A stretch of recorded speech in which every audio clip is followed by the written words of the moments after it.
你而家咧做親任何嘢咧，係咪覺得好煩啊、好矛盾啊、好掙扎啊，成日都唔知點做好？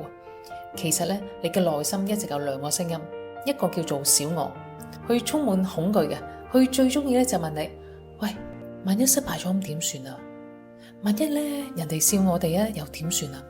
咁佢嘅存在咧，就係為咗令到我哋咧停喺個舒適圈裏邊。咁而另外一把聲咧，佢叫做高我。咁佢嘅聲音咧就係充滿信任啦，同埋肯定嘅，就係我選擇，我值得，我信任。咁點解呢兩個區別咧係咁重要呢？就係因為當你學識咗分別咧，邊一個係小我，邊一個嘅係高我嘅時候咧，你就唔會咧不知不覺間咧去被操控噶。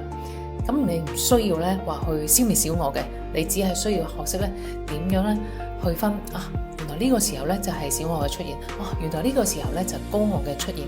咁譬如話，當你覺得好焦慮嘅時候咧，咁呢個小我咧就會喺側邊咧喺度好多負面嘅聲音咧俾你聽嘅。好啦，咁你喺呢個時候咧，你察覺到啦，跟住咧你就問自己一句：如果係高我嘅話，佢又會點樣去處理呢件事呢？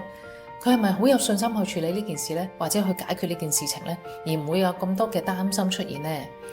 好啦，咁今日咧就分享到呢一度，下一集咧我就會同你分享咧點樣去徹底 KO 恐懼，攞翻你人生嘅主導權。